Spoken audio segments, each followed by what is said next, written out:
கர்த்தருக்குள் அருமையானவர்களே, ஆண்டவராய் இயேசுவின் புண்ணிய நாமத்தினாலே உங்களை வாழ்த்தி வரவேற்கின்றேன். மார்க் நற்செய்தி நூல் 14ஆம் அதிகாரம் 1-9 வசனங்களை கவனமாக வாசித்து பாருங்கள். ஒரு ஸ்திரியானவள் வெள்ளைக்கல் பரணியிலே நள தைலம் இருக்கிற அந்த பரணியை கொண்டு வந்து உடைத்து ஆண்டவரின் தலையிலே ஊற்றினாள் என்று சொல்லப்படுகிறது. ஆனால் யோவான் 12ஆம் அதிகாரத்திலே அந்த பெண்ணானவள் அவருடைய பாதத்திலே ஊற்றி தன் தலை முடியினாலே அதை துடைத்தாள் என்று வேதவசனம் சொல்லப்படுகிறது. இந்த திருமறை பகுதியை நாம் அடிக்கடி சிந்தித்திருக்கிறோம். திருச்சபைகளிலே அடிக்கடி பிரசங்கிக்கப்படுகிற ஒரு அருமையான திருமறை பகுதியாகும். இந்த திருமறை பகுதியை இன்றைக்கு நான் சிந்தித்த போது 3 குறிப்புகளை நான் கற்றுக்கொண்டேன். முதல் குறிப்பு என்ன? இந்த ஏரியா ஆஃப் சாக்ரிஃபைஸ், அதாவது தியாகம் என்கிற பகுதியை குறித்து நான் சொல்கிறேன். இந்த பெண் உண்மையாகவே தியாகம் பண்ணின ஒரு பெண்ணாக கருதப்படுகிறாள். அந்த நள தைலத்தினுடைய விலையானது 300 பணம் என்று சொல்லப்படுகிறது. ஒரு நாள் கூலியானது யூதர்கள் மத்தியிலே 1 பணம், ஏறக்குறைய 1 வருடத்துக்குரிய அந்த பணத்துக்குரிய விலை மதிப்புள்ள அந்த நள தைலத்தை ஆண்டவருக்காக அவள் ஊற்றுகிறாள், அதை தியாகம் பண்ணுகிறாள் அல்லது செலவழிக்கிறாள் என்று பொருள் கொள்ளலாம். அருமையானவர்களே, இந்த ஏரியா ஆஃப் சாக்ரிஃபைஸ், இன்றைக்கு தியாகம் என்கிற அந்த வார்த்தையானது மக்கள் மத்தியிலே மறக்கப்பட்ட ஒரு வார்த்தையாகும். பிதா தன் குமாரனாகிய இயேசுவையே எனக்காக உங்களுக்காக தியாகம் பண்ணினார். குமாரன் ஆகிய தெய்வமாகிய அவர்தாமே தம்முடைய சிலுவையிலே எனக்காக உங்களுக்காக தன்னுடைய விலை மதிக்க முடியாத இரத்தத்தை சிந்தி தியாகம் பண்ணினார். ஆவியானவர் நமக்கு வரங்களை தியாகம் பண்ணி நமக்கு அருளினார். அப்படியானால் கிறிஸ்தவ வாழ்க்கை என்பதே தியாகத்திலே அஸ்திபாரத்திலே கட்டப்படுகிற ஒரு வாழ்க்கை. ஆனால் இன்றைக்கு தியாகம் என்கிற ஒரு வாழ்க்கை குடும்பத்திலே மறக்கப்பட்ட வார்த்தை, சபைகளிலே மறக்கப்பட்ட வார்த்தை, அதே சமயத்திலே சமுதாயத்திலே மறக்கப்பட்ட ஒரு வார்த்தையாகும். ஆனால் இந்த பெண் ஆண்டவருக்கென்று விலை மதிக்க முடியாத அந்த ஒன்றை அவள் தியாகம் பண்ணினாள். ஆண்டவருக்காக ஊழியம் செய்கிற மக்கள் உண்மையாகவே வாழ்க்கையிலே தங்களுடைய அநேக ஆசீர்வாதங்களை இழந்து அதை ஆண்டவருக்கென்று ஊற்றி அவர்கள் ஆண்டவருடைய திருப்பணியை செய்கிறார்கள்.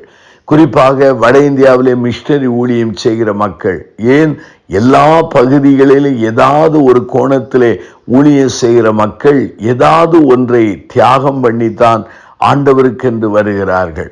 அருமையானவர்களே, உங்கள் வாழ்க்கையிலே தியாகம் எந்த நிலையிலே இருக்கிறது? சிலர் லெந்து காலத்திலே சிலதை தியாகம் பண்ணுவார்கள். லெந்து காலம் முடிந்த உடனே அசலும் வட்டியுமாக அதை எடுத்து பயன்படுத்துவார்கள், அதிலே முழுகி விடுவார்கள். நம்முடைய தியாகம் எப்படி இருக்கிறது? இரண்டாவதாக, இந்த ஏரியா ஆஃப் சர்வீஸ் என்று சொல்லலாம்.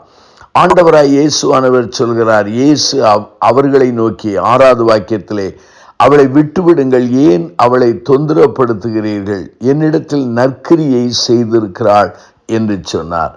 அப்படியானால் இந்த ஏரியா ஆஃப் சர்வீஸ், அவள் ஆண்டவருக்கென்று அவள் கிரியை செய்தால், ஏதோ ஒரு பணியை செய்தாள் என்று பொருள் கொள்ளலாம்.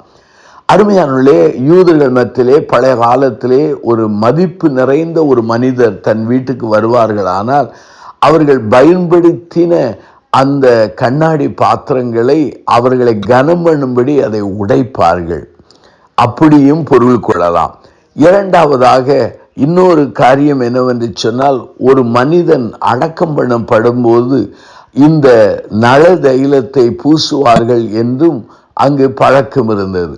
ஒரு ராஜா அவன் அடக்கம் பண்ணப்படும் பொழுது இந்த நள தைலத்தினாலே அவன் பூசப்படுகிறான் என்று சொல்லி ஒரு பாரம்பரியம் இருக்கிறது. அப்படியானால் இந்த பெண்ணானவள் இயேசுவை ராஜாவாக அவள் மதிப்பிடுகிறாள் என்று பொருளாகும். பாருங்கள், இந்த மார்க் நற்செய்தி நூலிலே நீங்கள் வாசிப்பீர்கள் என்றால் அவருடைய சிரசின் மேல் ஊற்றினாள் என்று சொல்லப்படுகிறது. அருமையானவர்களே, பழைய ஏற்பாட்டிலே ஆசாரியர்கள், ராஜாக்கள், தீர்க்கர்களை அவர்கள் எண்ணெயை ஊற்றி அவர்கள் அபிஷேகம் பண்ணப்படுவார்கள். இங்கே பாருங்கள், இயேசு ராஜாவாக ஒரு பெண்ணாலே அபிஷேகம் பண்ணப்படுகிறாள். எவ்வளவு ஆச்சரிய பாருங்கள். ஆனால் அல்ல, அவள் ஒரு பெண்ணாலே அந்த நலதைலத்தை அவள் தலையிலே ஊற்றினாள் என்று சொல்லப்படுகிறது. ஆகவே இந்த ஏரியா ஆஃப் சர்வீஸ், உங்கள் வாழ்க்கையிலே ஆண்டவருக்காக ஏதாவது ஒரு திருப்பணியிலே உங்களை இருக்கிறீர்களா? இந்த கேள்விக்கு நீங்கள் பதில் சொல்ல வேண்டும். மூன்றாவதாக, அதே மார்க்கு 14ஆம் அதிகாரம் 3வது வாக்கியத்தையும், அதே மார்க்கு 14ஆம் அதிகாரம் 8வது வாக்கியத்தை நீங்கள் வாசிப்பீர்கள் என்றால், இயேசுவானவர் சொல்கிறார், இவள் தன்னால் இயன்றதை செய்தாள் என்று சொல்லிவிட்டு, உலகத்திலே இந்த நற்செய்தி எங்கெங்கு அறிவிக்கப்படுமோ அங்கெங்கெல்லாம் இவளை குறித்து சொல்லப்படும் என்று சொல்லப்பட்டிருக்கிறது. மூன்றாவது குறிப்பு, இந்த ஏரியா ஆஃப் சரண்டர் என்று சொல்லலாம். இவள் ஆண்டவருக்கு தன்னை அர்ப்பணித்த அந்த நிலைப்பாட்டை இங்கே பார்க்க முடிகிறது. அருமையானவர்களே, நம்முடைய வாழ்க்கையிலே ஆண்டவருக்காக நாம் தியாகம் பண்ணலாம், ஆண்டவருக்காக சர்வீஸ் பணி செய்யலாம். இந்த ரெண்டை காட்டிலும் முக்கியம் எது என்றால், ஆண்டவருக்கென்று நம்மை அர்ப்பணிக்கிறது. அர்ப்பணம் செய்யாத ஊழியங்கள், அர்ப்பணம் செய்யாத ஊழியர்களுடைய நிலைமைகள், இவைகளெல்லாம் அவளுடைய முடிவு பரிதாபமாக மாறிவிடுகிறது. அப்படியானால் அருமையானவர்களே, என் வாழ்க்கையிலே, உங்கள் வாழ்க்கையிலே கிறிஸ்தவத்தின் நடுமையம் என்ன? அர்ப்பணம்தான், ஒப்புவித்தல் தான், ஆண்டவருக்கு நம்மை தத்தம் செய்வதுதான். நம்முடைய நிலைமை எப்படி இருக்கிறது? இந்த 3 பகுதிகளிலே இந்த பெண் சிறந்து விளங்கினாள், மெச்சிக்கொள்ளப்பட்டாள். நம்மை அர்ப்பணிப்போம், பிரார்த்தனை செய்வோம்.